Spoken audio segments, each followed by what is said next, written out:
నమస్తే ఫ్రెండ్స్, నేను మీ Shravani Harsha. Welcome back to our channel. ఇవాళ మన కథ జీవిత కాలపు శిక్ష. కథని చివరి వరకు వినండి. నచ్చితే కనుక ఖచ్చితంగా తప్పకుండా ఒక్క లైక్ చేయండి. ఈ కథ పైన మీ విలువైన స్పందనని కామెంట్ రూపంలో మాకు తెలియజేయండి. కొత్తవారు ఎవరైనా చూస్తున్నట్లయితే మన ఛానల్ని సబ్స్క్రైబ్ చేసుకోండి. అంతేకాకుండా యూట్యూబ్లో కొత్తగా వస్తున్న హైప్ ఆప్షన్ని క్లిక్ చేసి హై పాయింట్స్ అయితే ఇవ్వడం మాత్రం అస్సలు మర్చిపోకండి. మీరు ఇచ్చే లైక్లు, షేర్లు, కామెంట్లు, ఇంకా ఈ హై పాయింట్స్ అనేవి మరెన్నో మంచి మంచి కథల్ని మీ ముందుకు తీసుకురావడానికి, మీకు చదివి వినిపించడానికి నాకు ఎంతగానో ప్రోత్సాహాన్ని ఇస్తాయండి.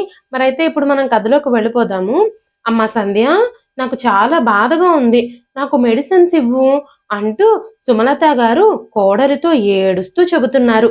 సంధ్య తన చేతిలో ఉన్న 5,000 రూపాయలనే చూస్తూ ఉంది. ఆ 5,000 రూపాయలు సంధ్య భర్త మహేష్ ప్రతి నెల బెంగళూరు నుంచి తన తల్లి మందుల ఖర్చుల కోసం పంపించేవాడు. మొదట్లో సంధ్య ఆ డబ్బులతో అత్తగారికి మందులు కొని ఆవిడ అవసరాలన్నీ చూసుకుంటూ ఉండేది. కానీ మెల్లమెల్లగా తన మనసంతా మారిపోయింది. నా భర్త కష్టపడి సంపాదించిన డబ్బులివి, వీటిని ఎంతకాలమని నేను వేరే వాళ్ళ కోసం త్యాగం చెయ్యాలి అని తను ఆలోచించడం మొదలుపెట్టింది. బాగా ఆలోచించి ఆ రోజు తను ఒక నిర్ణయం తీసుకుంది. ఇది నా భర్త సంపాదించిన డబ్బులు, నా భర్త కష్టార్జితం ఇది. నేను నా ఇష్టానికి ఖర్చు చేసుకుంటాను. ఈ డబ్బుల మీద నాకు మాత్రమే పూర్తి హక్కుంది. రేపో మాపో పోయే ఈ ముసలావిడ కోసం ఇంత డబ్బులు నేను ఎందుకు ఖర్చు చేయాలి అంటూ ఆలోచించుకొని ఆ 5,000 రూపాయలతో ఒక మంచి డిజైనర్ డ్రెస్ కొనుక్కుంది. ఇప్పుడు తను ఒక డిజైనర్ డ్రెస్ కొనుక్కోవడం తనకి లగ్జరీ కావచ్చు, కానీ సుమలత గారికి మాత్రం ఆ డబ్బులతో మందులు కొనడం అత్యవసరం. ఆ డబ్బులకి ఆవిడికి నెల రోజులకి సరిపడా మందులు వస్తాయి. లేదంటే ఆవిడ విపరీతమైన నొప్పితో బాధపడుతూనే ఉండాలి. కోడలు తన సొంత కోరికలు నెరవేర్చుకుంటూ ఆవిడికి మందులు కొనివ్వని కారణంగా ఆవిడ ఆరోగ్యం మెల్లమెల్లగా పూర్తిగా క్షీణించిపోయింది. సంధ్య మాత్రం షాపింగ్కి వెళ్ళి తనకిష్టమైన డ్రెస్సులు కొనుక్కోవడం వల్ల తన మనసులో చాలా సంతోషంగా ఉంది. తన హుషారు మునుపటి కంటే ఎక్కువగా పెరిగింది. ఏ విషయం గురించి కూడా తనకి కొంచెం కూడా బాధ లేదు. అత్తగారి ఆరోగ్యం గురించి అయితే అస్సలు ఆలోచన లేదు. అదే సమయంలో సంధ్య ఆడపడుచు విద్య ఫోన్ చేసింది. వదినా, అన్నయ్య అమ్మకి మందుల కోసం డబ్బులు పంపించాడు కదా, నువ్వెందుకు అమ్మకి ఇంకా మందులు తీసుకోలేదు? నేను అమ్మతో మాట్లాడినప్పుడు తను మందులు వేసుకోకపోవడం వల్లే చాలా అనారోగ్యంతో ఉన్నాను అని చెప్పింది అంటూ ఫోన్ చేసి అడిగినప్పుడు సంధ్య మాట్లాడుతూ, వదినా, కొన్ని రోజులు మీ అమ్మ మందులు వేసుకోకపోతే ఏం జరుగుతుంది? ఆ డబ్బుతో నాకు కొన్ని అత్యవసరాలు ఉండడం వల్ల వాటిని తీర్చుకున్నాను అని చెప్పింది సంధ్య. విద్య కూడా ఏమీ మాట్లాడలేదు. ఎందుకంటే సంధ్యతో ఏం మాట్లాడినా ఉపయోగం లేదు అని విద్యకు అర్థమైపోయింది. ఆ తర్వాత నుంచి ప్రతి నెల కూడా సంధ్య తన భర్త అత్తగారు మందుల కోసం పంపించిన డబ్బులన్నింటినీ తన ఇష్టానిగా ఖర్చు చేసుకోవడం మొదలుపెట్టింది. సుమలత గారికి చాలా ఇబ్బందిగా ఉంది. తన ఆరోగ్యం రోజు రోజుకి క్షీణిస్తూనే ఉంది. కానీ సంధ్య మాత్రం ఎన్ని మందులు వాడినా బాగుపడే ఆరోగ్యమా మీది? అలాంటప్పుడు మందులు వాడి అనవసరంగా డబ్బులు ఖర్చు చేయడం ఎందుకు అంటూ చెప్పేది. ఒకరోజు సంధ్య తను బజారుకు వెళ్ళి తిరిగి వచ్చేటప్పుడు తన చేతిలో 2-3 షాపింగ్ బ్యాగులున్నాయి. కొత్త బట్టలు, మేకప్కి సంబంధించిన కొన్ని ఐటమ్స్ తన చేతిలో ఉన్న కవరుల్లో ఉన్నాయి. దారిలో ఒక వ్యక్తి సంధ్యని ఆపి తనని సహాయం కోసం డబ్బులు అడిగినప్పుడు సంధ్య చిరాగ్గా, డబ్బులు లేవు, ఏమీ లేవు, అడుక్కోవడానికి సిగ్గుగా లేదా మీకు అంటూ చెప్పింది. అప్పుడు ఆ వ్యక్తి కోపంగా, వెళ్ళు వెళ్ళు, ఇంటికి వెళ్ళు, నువ్వు చేసిన పనులన్నింటికీ నీకు ఫలితం దక్కుతుంది, నీ కర్మ ఫలితం నీకు దగ్గరలోనే ఉంది అంటూ చెప్పాడు. ఆ మాటలు విని సంధ్య ఒక్కసారిగా షాక్ అయిపోయింది. తను భయంతో వేగంగా అక్కడి నుంచి నడుచుకుంటూ ఇంటి దగ్గరికి చేరుకుంది. గబగబా ఇంటి లోపలికి వెళ్ళింది. వెంటనే అత్తగారి గదిలోకి వెళ్లి చూసింది. సుమలత గారి గదిలోకి వెళ్లి చూసేసరికి సుమలత గారి ఆరోగ్యం పూర్తిగా క్షీణించిపోయి ఆవిడ శ్వాస కూడా సరిగ్గా అందలేని పరిస్థితుల్లో గందరగోళంలో మంచం మీద పడున్నారు. ఆ రోజంతా సంధ్య అస్సలు అత్తగారిని పట్టించుకోకుండా ఉదయాన్నే బయటకు వెళ్ళిపోయింది. బయటే టిఫిన్ చేసిన తర్వాత నేరుగా తన ఫ్రెండ్ని తీసుకొని పార్లర్ దగ్గరికి వెళ్ళింది. పార్లర్‌కి వెళ్ళి ఫేషియల్స్ అన్నీ పూర్తి చేసుకుంది. ఇంకా చేతులకి మెహందీ కూడా పెట్టించుకుంది. కాళ్ళకి, చేతులకి మానిక్యూరు, పెడిక్యూర్ కూడా చేయించుకుంది. ఫేషియల్స్ చేయించుకున్న తర్వాత తనని తాను అద్దంలో చూసుకున్నప్పుడు తనకి తానే చాలా అందంగా కనిపించింది. తనొక వేరే ప్రపంచంలో ఉన్నట్టుగా తనకనిపించింది. అప్పుడు తనతో పాటు తన స్నేహితురాలు కూడా పార్లర్‌కొచ్చింది. తను నవ్వుతూ తన స్నేహితురాలితో "నేనెలా ఉన్నాను?" అంటూ సంధ్య తన స్నేహితురాలిని అడిగినప్పుడు వెంటనే తన స్నేహితురాలు "నువ్వు ఒక సినిమా హీరోయిన్‌లా ఉన్నావు" అంటూ చెప్పింది. చాలా రోజుల నుంచి దాదాపుగా సంధ్య జీవితం ఇలాగే కొనసాగుతుంది. సంధ్య భర్త మహేష్ ఆఫీస్ పని మీద ఒక సంవత్సరం పాటు బెంగుళూరుకు వెళ్లాల్సొచ్చింది. మహేష్ ప్రతి నెల తన తల్లి మందుల ఖర్చుల కోసం వేరుగా డబ్బులు పంపిస్తాడు. ఇంటి ఖర్చులకు పంపించిన డబ్బులు ఇంటి ఖర్చులకే సరిపోతాయి. సుమలత గారి మందుల కోసం తన భర్త పంపించిన డబ్బులన్నింటినీ మొదట 2, 3 నెలలు సంధ్య అత్తగారి మందుల కోసమే వాడింది. మహేష్ ఆ ఇంట్లో ఉన్నప్పుడు సుమలత గారి ఆరోగ్యం గురించి చాలా శ్రద్ధ తీసుకుంటూ ఆవిడికి టైంకి మెడిసిన్స్ అందించేవాడు.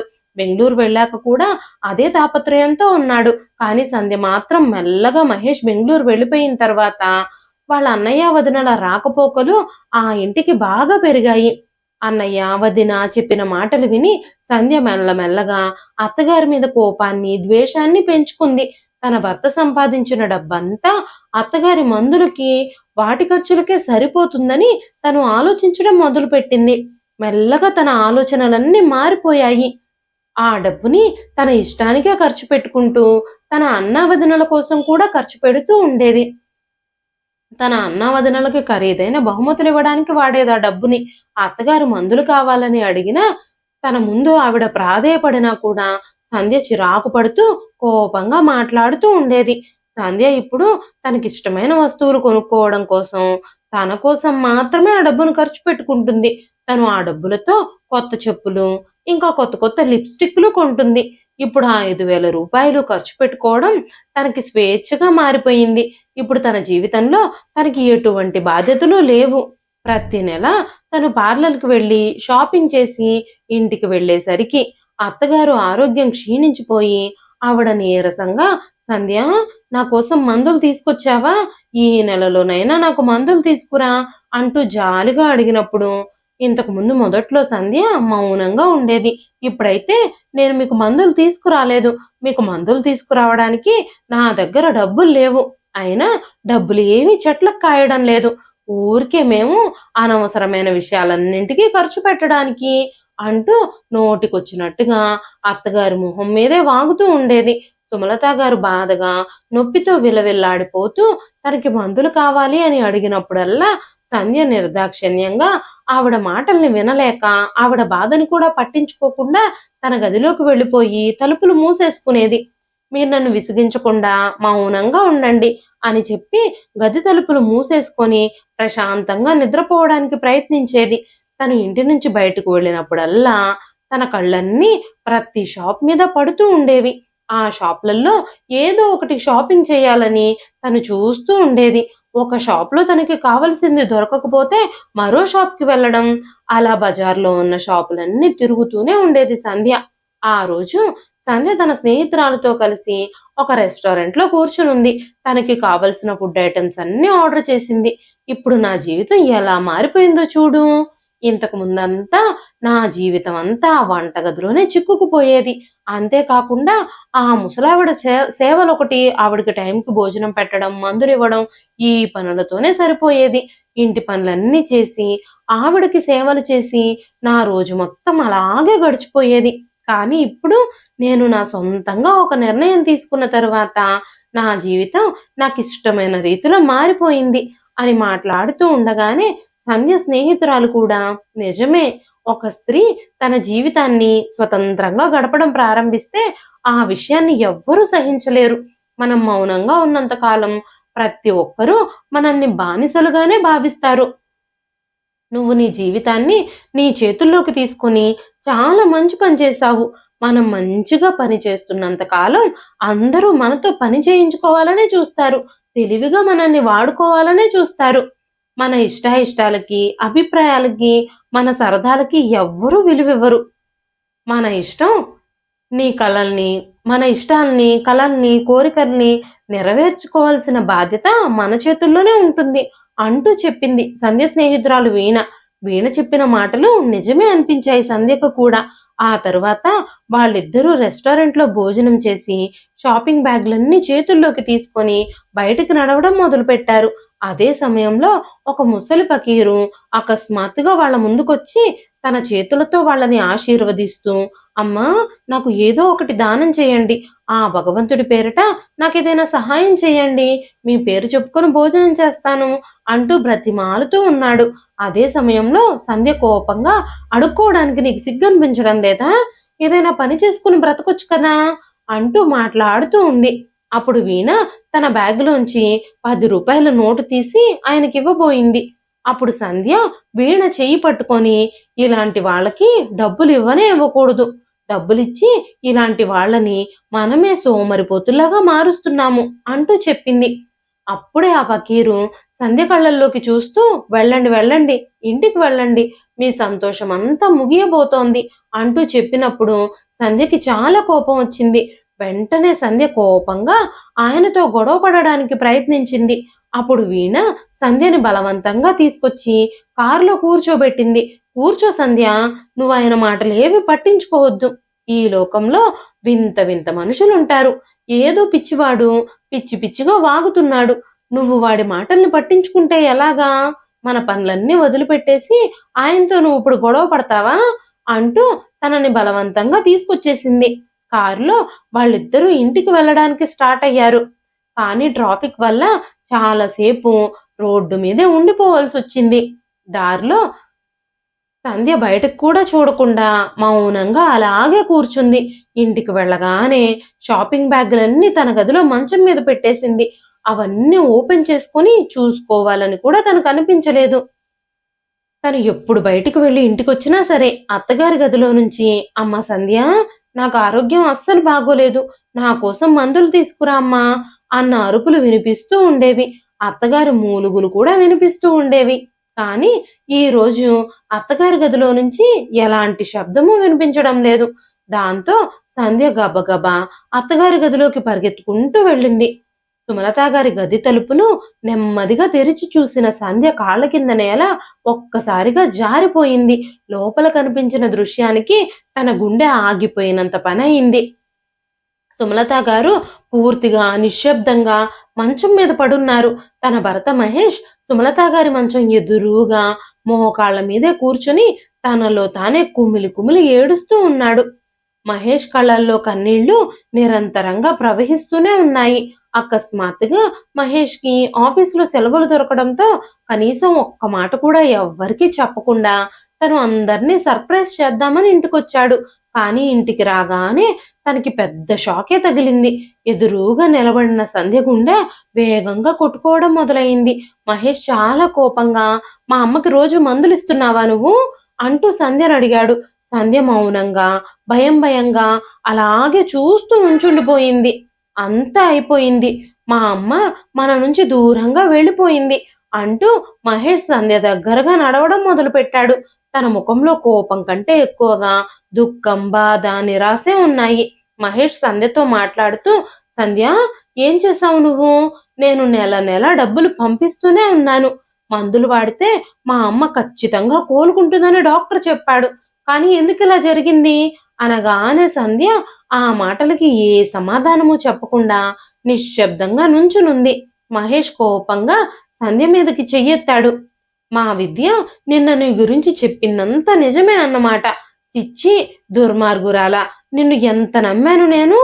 నిన్న మా చెల్లెలు నాతో నీ గురించి చెబుతున్నా కూడా తనే పొరపాటు పడుంటుందిలే, నువ్వు మా అమ్మని బాగానే చూసుకుంటావు అని నేను అనుకున్నాను. నువ్వు చేతులారా మా అమ్మని నాకు దూరం చేసేశావు. నువ్వు చేసిన ఈ పాపానికి నేను నీకు ఎలాంటి శిక్ష విధిస్తానో చూడు అంటూ తన తల్లి దగ్గరే మోకాళ్ల మీదే కూలబడ్డాడు మహేష్. ఇప్పుడక్కడ సంధ్య దోషిగా మిగిలిపోయింది. సుమలత గారి అంత్యక్రియలకి అన్ని ఏర్పాట్లు చేయబడ్డాయి. అప్పటికే బాధతో దుఃఖంతో మహేష్ వణికిపోతున్నాడు. కొంతసేపటి తర్వాత విద్య కూడా అక్కడికొచ్చింది. సంధ్య విద్యకి మంచినీళ్ళు ఇవ్వబోయింది. వెంటనే విద్య సంధ్య వైపు తిరస్కరణగా చూస్తూ, నువ్వే మా అమ్మని చంపేశావు. నీ కారణంగానే మా అమ్మ ఈరోజు చచ్చిపోయింది. చాలా రోజుల నుంచి నువ్వు మందులిస్తావని ఎదురు చూస్తూనే ఉంది. మా అమ్మని నువ్వే చేతులారా చంపేశావు. మొదట్లో మా అమ్మ నువ్వు తనకి మందులు కొనివ్వలేదని నాతో చెప్పింది. ఆ తర్వాత నువ్వు తనని ఏం చేశావో తెలియదు. నేను ఫోన్ చేసినప్పుడల్లా నువ్వు తనని బాగానే చూసుకుంటున్నావని, మందులు కూడా కొనిస్తున్నావని, టైంకి సరిగ్గా మందులిస్తున్నావని చెబుతూ ఉంది. మా అమ్మ చెప్పిన మాటలన్నీ నిజమే అయ్యుంటే ఈ రోజు తనకి ఇలాంటి గతి పట్టుండేదా అంటూ ఏడుస్తూ ఉంది విద్య. కాసేపటి తర్వాత ఆ ప్రాంతంలోని చుట్టుపక్కల మహిళలందరూ సుమలత గారి మరణ వార్త తెలుసుకొని అక్కడికొచ్చారు. వచ్చిన వాళ్ళందరూ సుమలత గారి గురించి చాలా గొప్పగా మాట్లాడుతున్నారు. ఆవిడ చాలా మంచి వ్యక్తిత్వం ఉన్న మనిషి అని, అందరికీ సహాయం చేసే మనిషి అని అందరూ చెప్పుకుంటున్నారు. సంధ్య ఎవరి వైపైనా చూస్తే ఎవరైనా తనని ఏమైనా అడుగుతారేమోనని, తన గురించి అందరికీ ఏమైనా చెబుతారేమోనని, తనని ఏమైనా అంటారేమోనన్న భయంతో మౌనంగా తలదించుకునే కూర్చుంది. సుమలత గారికి జరగాల్సిన చివరి ఆచారాలన్నీ జరిగిపోయిన తర్వాత వచ్చిన ప్రతి ఒక్కరూ నిశ్శబ్దంగా ఎవరిళ్ళకి వాళ్ళు వెళ్ళిపోయారు. చుట్టాలు, బంధువులు, స్నేహితులు, ఇరుగు పొరుగు వాళ్ళు అందరూ వెళ్ళిపోయారు. కుటుంబ సభ్యులు మాత్రమే అక్కడ మిగిలిపోయారు. అప్పుడు మహేష్ నిశ్శబ్దంగా సంధ్య ముందుకొచ్చాడు. నాకు ఆఫీస్లో సెలవు దొరకగానే నేను బెంగళూరు నుంచి ఎవ్వరికీ చెప్పకుండా అందరినీ ఆశ్చర్యపరచాలనే ఇక్కడికొచ్చాను. కానీ నేను ఇంటికి వచ్చేసరికి నువ్వు ఇంట్లో లేవు. మా అమ్మ అపస్మారక స్థితిలో మూలుగుతూ మంచం మీద పడుంది. నేను వెంటనే డాక్టర్ని పిలిచాను. మా అమ్మని చెక్ చేసిన డాక్టర్ ఏమన్నారో తెలుసా? చాలా రోజుల నుంచి ఈవిడికి మందులే ఇవ్వడం లేదు. ఈవిడికి రెగ్యులర్గా మెడిసిన్స్ గనక వాడుండుంటే ఈవిడ బ్రతికుండేదే అని. అసలు ఏం జరుగుతుంది ఇక్కడ? నువ్వు మా అమ్మని ఏం చేయాలనుకున్నావు? నువ్వు చేతులారా మా అమ్మని ఎందుకు చంపేశావు అంటూ కోపంగా అడుగుతున్నాడు మహేష్. నా తల్లి ఆరోగ్యం కోసం, తన మందుల ఖర్చుల కోసం నేను పంపించిన డబ్బులన్నీ నువ్వు దొంగతనం చేశావు. నువ్వు దొంగవి, నువ్వు పెద్ద దొంగవి, నమ్మక ద్రోహివి అంటున్న మహేష్ అరుపులు సంధ్య గుండెల్లో గట్టిగా గుచ్చుకుంటున్నాయి. తన పెదవులు భయంతో వణుకుతున్నాయి. సంధ్య ఏదో చెప్పాలి అని అనుకుంది, కానీ తనకి మాట్లాడే ధైర్యం కూడా రావడం లేదు. మహేష్ మొహంలో కోపం చూస్తుంటే తన గొంతు వణికిపోతుంది. సంధ్య ఏం చెప్పినా కూడా వినే పరిస్థితుల్లో కూడా లేడు మహేష్.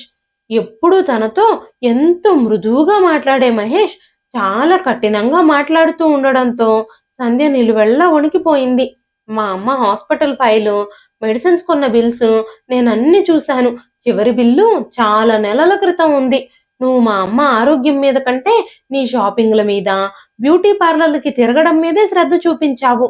మా అమ్మని ఈ ఇంట్లో ఒంటరిగా వదిలేశావు. నీ వల్ల మా అమ్మ ఎంతో బాధతో చనిపోయింది. తను చనిపోయే ముందు ఎంత నరకాన్ని, ఎంత నొప్పిని అనుభవించిందో. ప్రతి నెల నీ మీద ఎంతో నమ్మకంతో నేను డబ్బులు పంపిస్తూనే ఉన్నాను. నిన్ను నేను చాలా విశ్వసించాను. కానీ నా నమ్మకాన్ని నువ్వు చంపేశావు. నువ్విప్పుడు నా భార్యవి కావు. నా తల్లిని చంపిన హంతకురాలివి. ఇక మీదట జీవితంలో నీ మొహం నాకు చూపించొద్దు. నువ్వు వెంటనే నీ సామాన్లన్నీ తీసుకొని నా ఇంటి నుంచి బయటకు నడువు అంటూ అరుస్తూ అన్నాడు మహేష్. అప్పుడు సంధ్య ఏడుస్తూ, నన్ను క్షమించండి, తెలుసో తెలియకో నేను తప్పు చేశాను. ఇప్పటికిప్పుడు ఇంట్లో నుంచి నన్ను వెళ్ళిపోమ్మని అంటే నేను ఎక్కడికని వెళ్ళగలుగుతాను అని సంధ్య అనగానే, నువ్వు ఎక్కడికి వెళతావో నాకు తెలియదు. నా ఎదురుగా మాత్రం కనపడొద్దు. మళ్ళీ ఈ ఇంటి గుమ్మం మాత్రం నువ్వు తొక్కొద్దు. ఈ ఇంట్లో నీకు స్థానం లేదు అని చెప్పగానే సంధ్య అయోమయంగా అటు ఇటు చూడ్డం ప్రారంభించింది. ఇప్పటి వరకు ఆ ఇల్లు తన సొంత ఇల్లు, కానీ ఇప్పుడు ఆ ఇంట్లో తను ఒక అపరిచితురాల్లాగా మారిపోయింది. ఏం చేసినా మహేష్ తన మనసు మార్చుకునేలా లేడు. సంధ్య నిశ్శబ్దంగా తన గదిలోకి వెళ్ళి అలమారా తెరిచి తన బట్టలన్నింటినీ బ్యాగ్లో సర్దుకుంది. తన నగలు కూడా తీసుకుందాం అనుకుంది, కానీ ఆ నగలన్నీ తనకి పెళ్లిలో తన అత్తగారు సుమలత గారు పెట్టినవే. అసలే మహేష్ ఇప్పుడు కోపంగా ఉన్నాడు.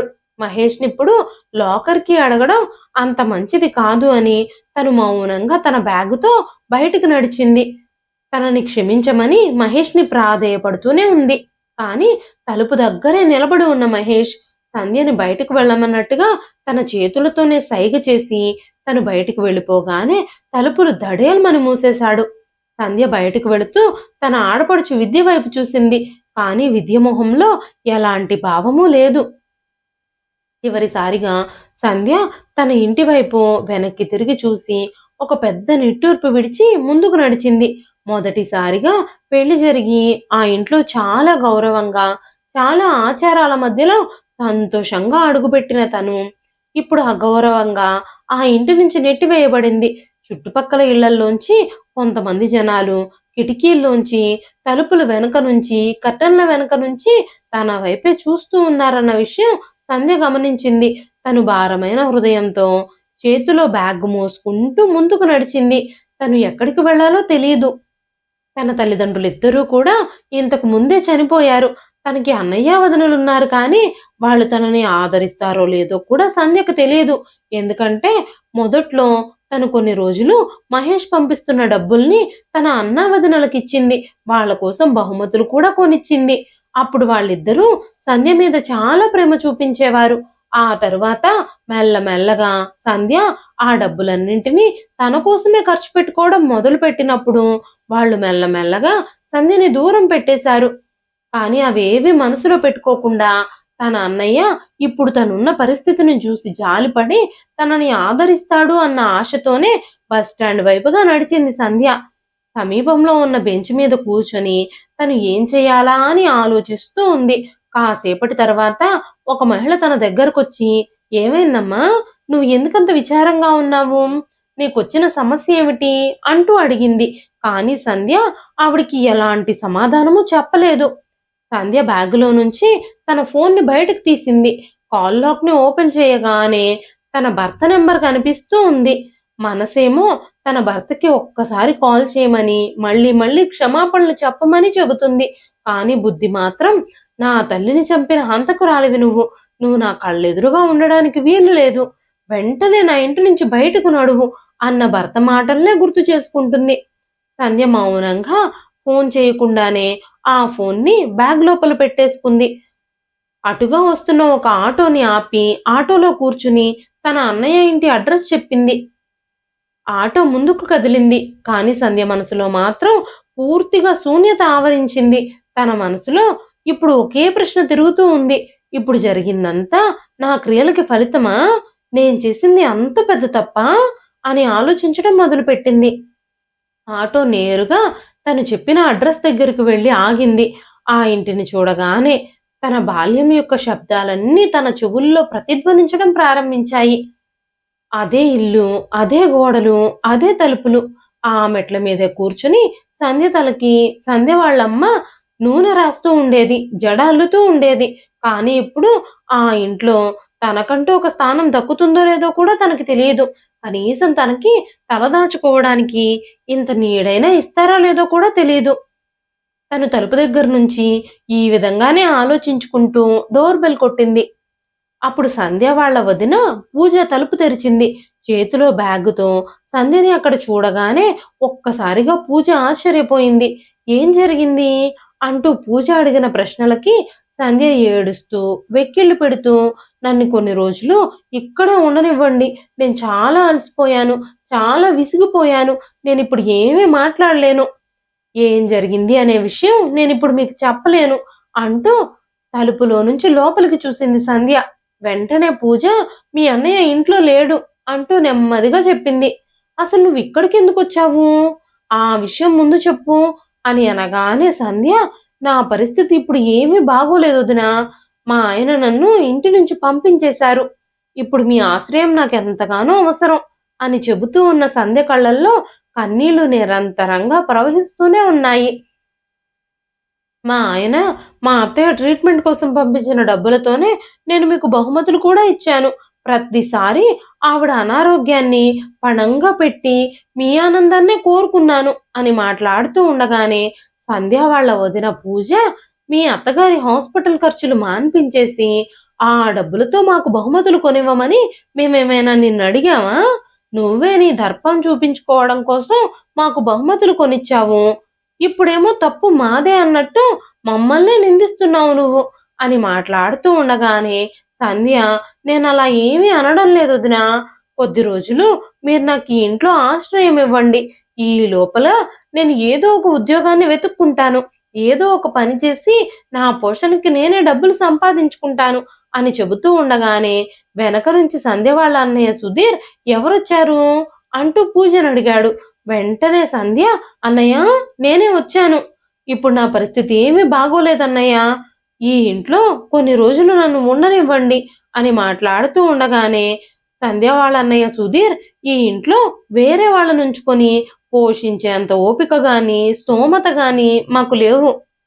ముఖ్యంగా భర్తని వదిలేసి వచ్చిన నీలాంటి ఆడదాన్ని ఇంట్లో ఉంచుకుంటే మా పరువంతా పోతుంది అని చెప్పాడు సుధీర్. ఆ మాటలకి సంధ్య కళ్ళ నిండా కన్నీళ్లు ప్రవహించడం మొదలయ్యాయి. ఎవరి కోసమైతే తను ఇప్పటి వరకు బహుమతులు కొందో, ఎవరి కోసమైతే భర్త పంపించిన డబ్బులని సీక్రెట్ గా పంపించేసిందో, అలాంటి వ్యక్తి ఇప్పుడు తనని ఇంట్లో కూడా రానివ్వకుండా తలుపులు మూసేశాడు. తలుపు సగం మూసివేయబడింది. అయినా సరే సంధ్య ఆశగా చేతులు జోడించి అడుగుతూనే ఉంది. కేవలం ఈ ఒక్క రాత్రైనా నాకు ఆశ్రయం ఇవ్వండి. రేపు ఉదయాన్నే నేను బయటకు వెళ్ళిపోయి నాకింకా వేరే ఏదైనా ఆశ్రయం దొరుకుతుందేమో అని వెతుక్కుంటాను అని చెబుతూ ఉన్నప్పుడు, ఇప్పటికే చాలా నిందల్ని మేము ఎదుర్కొంటున్నాము. ఇక నువ్వు కూడా ఇక్కడే ఉంటే జనాలందరూ మమ్మల్ని చూసి నవ్వుతారు. మా మీద చాలా ప్రశ్నలు తలెత్తుతాయి అంటూ 2 తలుపులు కూడా మూసేశాడు. లోపల నుంచి ఎలాంటి శబ్దమూ లేదు. కొన్ని క్షణాలు సంధ్య అక్కడే నిలబడింది. అన్నయ్య, నన్ను లోపలికి రానివ్వండి. నా పరిస్థితి చూసి జాలిపడండి అంటూ అరుస్తూనే ఉంది. వీధిలో పిల్లలు కూడా ఆడుకుంటూ ఉన్నారు. ఒక పిల్లాడు ఆడుతూ ఆడుతూ తడబడి పడిపోయాడు. వెంటనే అతని తల్లి పరిగెత్తుకుంటూ వచ్చింది. అదంతా చూసిన సంధ్య ఒక్క క్షణం ఆలోచించడం మొదలుపెట్టింది. నేను నా మూర్ఖత్వంతో నా భర్తకి తన తల్లి ప్రేమని దూరం చేసేశానా అని. తను నిశ్శబ్దంగా ఒక బెంచ్ మీద కూర్చుంది. సాయంత్రం మెల్లగా రాత్రిలాగా మారిపోయింది. వీధి లైట్లు కూడా ఆన్ చేయబడ్డాయి. ఇప్పుడు ఎక్కడికి వెళ్లాలో కూడా సంధ్యకి తెలియడం లేదు. అదే సమయంలో తన పాత స్నేహితురాలు రాణి సంధ్యని గుర్తుపట్టింది. సంధ్య, నువ్వేంటి ఎక్కడున్నావు అంటూ సంధ్యను అడిగింది. వెంటనే సంధ్య, నేను కొంచెం కష్టంలో ఉన్నాను. నేను చాలా బాధలో ఉన్నాను. నువ్వు అడిగిన ఏ ప్రశ్నకి నేను సమాధానం చెప్పలేను అంటూ చెప్పింది. మరిప్పుడు నువ్వు ఎక్కడికి వెళుతున్నావు అంటూ తను అడిగినప్పుడు, నేను ఇంకా ఏమీ నిర్ణయించుకోలేదు అని సంధ్య చెప్పగానే రాణి మాట్లాడుతూ, ఈ దగ్గరలోనే ఉండడానికి ఏ స్థలమూ లేదు. నువ్వు కావాలనుకుంటే ఈ వీధి చివరన ఒక ఆలయం ఉంది, అక్కడ ఉండొచ్చు. అక్కడ నిన్నెవ్వరూ డిస్టర్బ్ చేయరు అంటూ చెప్పింది. ఆ రాత్రి సంధ్య ఆ గుడిలోనే పడుకుంది. ఉదయం సూర్యుడు బయటకొచ్చినప్పుడు తన కడుపులో నొప్పి మొదలైంది. గత 20 గంటలుగా తను ఏమీ తినలేదు. ఆకలితో తనకేం చేయాలో కూడా అర్థం కాక రోడ్డు మీద అటు ఇటు తిరుగుతూ ఉంది. ఎవరైనా తినడానికి ఏమైనా ఇస్తారేమోనని తను ఎదురు చూస్తూ ఉంది. అదే సమయంలో రోడ్డు పక్కన హోటల్లో పనిచేసే ఒక మహిళ, మా హోటల్లో గిన్నెలు పాత్రలు కడిగే మహిళ నిన్నటి నుంచి పనిలోకి రావడం లేదు. తను పని మానేసింది. మీరిక్కడ పాత్రలు కడిగితే రోజుకు 150 రూపాయలు ఇస్తామని చెప్పింది. అప్పుడే తనను చూసి ఒక వ్యక్తి జాలిపడి తన ముందుకు డబ్బులు విసిరాడు. వెంటనే ఆ హోటల్ మహిళ సంధ్యతో మాట్లాడుతూ, మీరు అడుక్కోవడానికి సిగ్గుపడుతూ ఉంటే ఏదైనా పని చేయడానికి సిగ్గుపడాల్సిన అవసరం ఏమీ లేదు. పని చేసి భోజనం చేయండి. అలా చేయడం వల్ల ఎలాంటి తప్పు లేదు అని చెప్పి తనకి ప్లేట్లో భోజనం పెట్టిచ్చిచ్చింది. ఇది తినేసి పాత్రలు శుభ్రం చెయ్యమని సంధ్యతో చెప్పింది. సంధ్య ఆవిడికి కృతజ్ఞతలు చెప్పి భోజనం తినడం మొదలుపెట్టింది. అదే సమయంలో వెనక నుంచి ఒక పెద్ద గొంతు వినిపించింది. ఆ వృద్ధ ఫకీరు వెనకాలే నిలబడున్నాడు. కానీ సంధ్య ఇప్పుడు ఆయనతో ఏం మాట్లాడడానికి ప్రయత్నించలేదు. ఆయన చెప్పిన మాటలు ఖచ్చితంగా జరిగాయి. ఇప్పుడు తను రోడ్డు పాలైపోయింది. ఇంకా ఆయనతో మాట్లాడి ఏం ప్రయోజనం అనుకుంది సంధ్య. కాలక్రమంలో సంధ్య కడుపు నింపుకోవడం కోసం కొంతమంది ఇళ్లల్లో పాచి పనులు కూడా చేయడం మొదలుపెట్టింది. ఒకసారి తను పనులు చేయడానికి ఒక ఇంటికి వెళ్ళినప్పుడు ఆ ఇంటి యజమాని, మీరు ఇంతకు ముందు ఏం పని చేసేవాళ్ళు? మీరు చదువుకున్నట్టుగా కనిపిస్తున్నారు చూస్తూ ఉంటే అంటూ అడిగింది. నా తలరాత మారిపోయింది. చేతులారా నా జీవితాన్ని నేనే నాశనం చేసుకున్నాను. ఒకప్పుడు నా ఇంట్లో నేను ప్రశాంతంగా బ్రతికేదాన్ని. ఇప్పుడు నా జీవితం అంతా పాడు చేసుకొని, నా జీవితాన్ని నా చేతులారానే రోడ్డు పాలు చేసేసుకున్నాను అంటూ చెప్పింది. ఆ తర్వాత ఒకరోజు తను హోటల్లో పని చేస్తూ ఉన్నప్పుడు తన అన్నయ్య సుధీర్ అక్కడికొచ్చాడు. సుధీర్‌ని చూడగానే సంధ్య చేతిలో ఉన్న చీపురు జారిపోయి కింద పడిపోయింది. కానీ సుధీర్ మాత్రం సంధ్య ఎవరో తెలియనట్టే అక్కడి నుంచి వెళ్ళిపోయాడు. సంధ్య తన విధిని అంగీకరించి హోటల్లో పాత్రలు శుభ్రం చేయడం, హోటల్‌ని శుభ్రం చేయడం, ఇంకా వేరే వేరే పనులేమైనా దొరికితే చేసుకోవడం మొదలుపెట్టింది. తన పనులన్నీ పూర్తయిన తర్వాత వీధి మూలల్లోనో, లేదంటే పార్కు బెంచి మీదో, లేదంటే దగ్గరలో ఉన్న గుడిలోనో కూర్చునేది. తను ఒకరోజు వీధి మూలల్లో కూర్చునున్నప్పుడు తన ఎదురుగా ఒక పెద్ద కారొచ్చి ఆగింది. సంధ్య ఆ కారుని పరీక్షగా చూస్తూ ఉంది. డ్రైవింగ్ సీట్‌లో ఉన్న వ్యక్తి కారు దిగి కారద్దాన్ని కిందకి దించినప్పుడు తను లోపలికి చూడ్డానికి ప్రయత్నం చేసింది. ఆ లోపల డ్రైవింగ్ సీట్‌లో ఉన్న వ్యక్తిని చూడగానే సంధ్య కాళ్ళ కింద నేల జారిపోయినట్టుగా అనిపించింది. ఆ వ్యక్తి మరెవరో కాదు, తన భర్త మహేష్.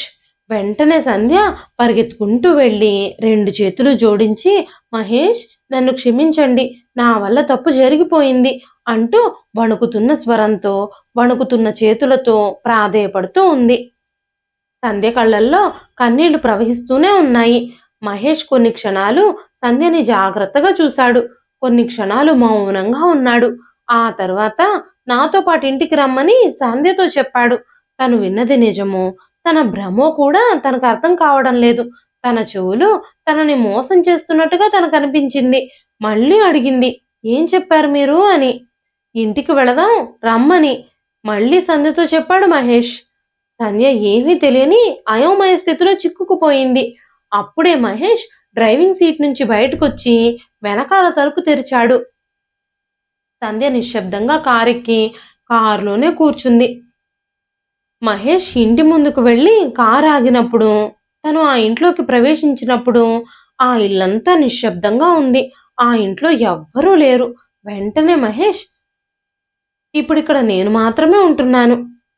మా అమ్మని నువ్వు చంపేశావు కదా! ఇక నేనిప్పుడు ఒంటరివాడినే కదా!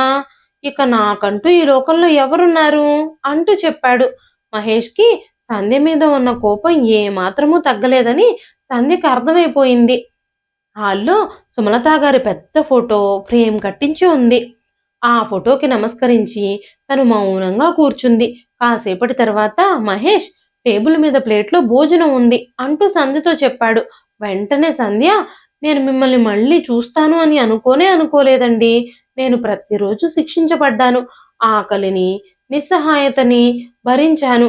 ఆకలితో, నిస్సహాయతతో రోడ్డు మీద తిరిగాను. అందరి అవమానాల్ని అనుభవించాను. ఇన్ని బాధలు పడిన తర్వాత ఒక వ్యక్తికి క్షమాపణ దొరుకుతుంది అని, తనకి మళ్ళీ గౌరవంగా జీవించే హక్కు దొరుకుతుంది అని నేనస్సలు అనుకోలేదు" అంటూ చెప్పింది సంధ్య. కానీ ఆ మాటలకి మహేష్ ఏ సమాధానము చెప్పలేదు. ఆ గది మొత్తం నిశ్శబ్దమే ఉంది. "భోజనం చల్లారిపోతుంది. తినమని" చెప్పాడు మహేష్. ఆ తర్వాత మహేష్ మంచం మీద పడుకున్నాడు. సంధ్యని కింద పడుకోమని చెప్పాడు. సంధ్య అయోమయంగా చూస్తూ ఉండగానే, "నేను నిన్ను ఒక మనిషిగా భావిస్తున్నాను తప్ప నా భార్యగా ఏమీ భావించడం లేదు" అంటూ చెప్పాడు. ఇప్పుడు మళ్ళీ నన్ను నేను నిరూపించుకోవాలి కాబోలు అనుకుంది సంధ్య వెంటనే. సంధ్య పదే పదే మహేష్‌కి క్షమాపణలు చెప్పడం మొదలుపెట్టింది. "నా వల్ల తప్పు జరిగిపోయింది మహేష్. అదంతా నా అజ్ఞానమే. తప్పంతా నాదే. నన్ను క్షమించండి" అని మాట్లాడుతూ ఉండగానే మహేష్, "జరిగిపోయిన విషయాలన్నింటి గురించి మాట్లాడుకోవడం వల్ల ఎలాంటి ఉపయోగమూ ఉండదు. క్షమాపణలు చెప్పినంత మాత్రాన ఏ విషయమూ మారదు. నువ్వు నాకు క్షమాపణలు చెప్పినంత మాత్రాన చనిపోయిన మా అమ్మ తిరిగొచ్చేస్తుందా ఏమిటి?" అంటూ చెప్పాడు. ఇప్పుడు మహేష్ ప్రవర్తన ఇంతకు ముందులా లేదు. తనని ఒక అతిథిలాగానే చూస్తున్నాడు. ఆఫీస్ నుంచి కూడా ఆలస్యంగా ఇంటికొస్తున్నాడు. ఏదైనా ఫోన్ కాల్ వస్తే రహస్యంగా పక్కకు వెళ్లి మాట్లాడుతున్నాడు. ఇంతకు ముందు మహేష్ బెంగుళూరు వెళ్ళడానికంటే ముందుగానే సంధ్య, మహేష్ ఇద్దరూ కలిసి పిల్లల కోసం ప్లాన్ చేశారు. ఆ ఇంట్లో ఉన్న ఒక చిన్న రూమ్‌ని పిల్లల కోసం చాలా అందంగా అలంకరించారు. ఆ రూమ్‌లోకి కావలసిన బొమ్మలన్నీ తీసుకొచ్చి పెట్టారు. ఆ రూమ్ ముందే నిలబడి సంధ్య కన్నీళ్లు పెట్టుకోవడం మొదలుపెట్టింది. ఆ రోజు మహేష్ చాలా రిలాక్స్‌డ్‌గా ఆఫీస్ నుంచి ఇంటికొచ్చాడు. తన చేతిలో ఒక ఫైల్ ఉంది. తను హాల్‌లో కూర్చొని సంధ్యను పిలిచాడు. "సంధ్య, నేను నీతో మాట్లాడాలి అని అనుకుంటున్నాను" అంటూ చెప్పాడు. సంధ్య నిశ్శబ్దంగా వెళ్ళి మహేష్ ఎదురుగా కూర్చుంది. మహేష్ తన చేతిలో ఉన్న ఆ ఫైల్‌ని టేబుల్ మీద పెట్టి, "నేను వేరే వ్యక్తిని పెళ్లి చేసుకోవాలి అని అనుకుంటున్నాను.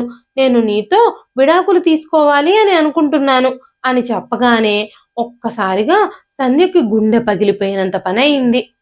తనకి ఒక్క ప్రశ్న కూడా నోట్లో నుంచి రావడం లేదు. కళ్ళల్లో కన్నీళ్లు మాత్రమే వస్తున్నాయి. "విడాకులు తీసుకున్న తర్వాత కూడా నువ్వు రోడ్ల మీద తిరగాల్సిన అవసరం ఏమీ ఉండదు. నువ్వు ఈ ఇంట్లోనే ఉండొచ్చు. కాకపోతే నా భార్యగా మాత్రం కాదు" అంటూ చెప్పాడు. ఆ రాత్రంతా సంధ్యకి అస్సలు నిద్ర పట్టలేదు. తను డాబా మీదే కూర్చునుంది. అప్పుడు మహేష్ సంధ్య దగ్గరకు వెళ్ళి, "నేను నిన్ను ఈ ఇంటికి తీసుకురాగానే నీకు మళ్ళీ నా జీవితంలో స్థానం దొరికింది అని సంబరపడిపోతున్నావేమో. కానీ అది మాత్రం ఎప్పటికీ జరగదు. నా కన్నతల్లిని నా నుంచి దూరం చేసేసి, మా అమ్మని చంపేసిన నిన్ను నా జీవితంలో క్షమించే ప్రసక్తే లేదు. నిన్ను శిక్షించడానికి మాత్రమే నేను నిన్ను ఈ ఇంటికి తీసుకొచ్చాను. నీకు నిలువ నీడ కావాలి అంటే రోడ్ల మీద తిరగకుండా ఈ ఇంట్లో గౌరవంగా ఉండాలి అని అనుకుంటే విడాకుల పేపర్ల మీద సంతకాలు పెట్టు" అంటూ చెప్పాడు మహేష్. కొన్ని రోజుల తర్వాత మహేష్ అనుకున్నట్టుగానే రెండో పెళ్లి చేసుకున్నాడు. మహేష్‌కి కొత్త భార్య ఆ ఇంటికొచ్చింది. సంధ్య ఆ ఇంట్లో తన పని తను చేసుకుంటూ పోతుంది. మహేష్ తన రెండో భార్య మౌనికని చాలా ప్రేమగా చూసుకోవడం మొదలుపెట్టాడు. మహేష్‌ని, మౌనికని అలా అన్యోన్యంగా చూస్తూ ఉంటే రోజు సంధ్య గుండె ముక్కలైపోతూనే ఉంది. సంధ్యకి అలాంటి శిక్షనే వేయాలి అని అనుకున్నాడు మహేష్. మౌనిక ఆ ఇంట్లో అడుగుపెట్టిన మొదటి రోజే మహేష్, "ఈ రాక్షసి కారణంగానే నేను మా అమ్మని దూరం చేసుకున్నాను. నువ్వు ఒక ఆడపిల్లని కని మళ్ళీ మా అమ్మని నా జీవితంలోకి తీసుకురావాలి" అంటూ తన భార్యతో చెప్పాడు. 3 నెలలు తిరగకుండానే మహేష్ రెండో భార్య మౌనిక గర్భవతి అయింది. 9 నెలలు నిండి తను ఒక ఆడపిల్లకి జన్మనిచ్చింది. ఆ పాపను చూసి మహేష్ ఎంతగానో సంబరపడిపోయాడు. తన కోసం తన అమ్మే మళ్ళీ కూతురు రూపంలో పుట్టిందని తను చాలా సంతోషించాడు. ఆ పాపకి సుమలత అని తన తల్లి పేరే పెట్టాడు. తన అమ్మని మళ్ళీ తన జీవితంలోకి తీసుకొచ్చినందుకు మహేష్ మౌనికని చాలా జాగ్రత్తగా చూసుకోవడం మొదలుపెట్టాడు. ఆ ఇంట్లో సంధ్య పర్మనెంట్‌గా పని మనిషిగా మారిపోయింది. మహేష్ తన కొత్త భార్యతో, కూతురుతో సంతోషంగా ఉండడం చూస్తూ సంధ్య రోజు కుమిలిపోవాలనే తన కూతుర్ని చూసినప్పుడల్లా సంధ్య తన తల్లి విషయంలో చేసిన దుర్మార్గం తనకి రోజు గుర్తుకు రావాలి అనే మహేష్ సంధ్యకి శిక్ష వేయాలనే ఇదంతా చేశాడు. తనని కావాలనే తీసుకొచ్చి ఆ ఇంట్లో స్థానం కల్పించాడు. ఇప్పుడు సంధ్యకి తను చేసిన పాపాలకి జీవితకాలపు శిక్ష పడింది. ప్రతిరోజు తను చేసిన పాపాన్ని గుర్తు చేసుకొని నాశనమైపోయిన తన జీవితాన్ని చూసుకుంటూ కుమిలి కుమిలి ఏడ్చేది సంధ్య. మనం చేసిన కర్మల ఫలితం ఎప్పటికీ మనల్ని వదిలిపెట్టదని, ఖచ్చితంగా భగవంతుడు మనం చేసిన ప్రతి పనికి ఫలితం ఇస్తాడు అని సంధ్యకి ఇప్పుడు అర్థమైంది. తన అత్తగారి విషయంలో తను ఎంత పాపం చేసిందో సంధ్యకి ఇప్పుడు అర్థమై పశ్చాత్తాపపడుతుంది. ఎంత పశ్చాత్తాపపడినా ఇప్పుడు ఏం లాభం? చేతులు కాలిపోయాక ఆకులు పట్టుకుంటే ఎలాంటి లాభము ఉండదు కదా! ఇదండి ఈ రోజు కథ. ఈ కథ మీకెలా అనిపించింది? కథ నచ్చితే ఒక్క లైక్ చేయండి. ఈ కథ పైన మీ విలువైన స్పందనని కామెంట్ రూపంలో మాకు తెలియజేయండి.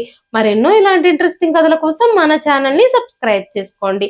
మరొక మంచి కథతో రేపు మళ్ళీ కలుస్తానండి. అంతవరకు సెలవు. ఉంటానండి.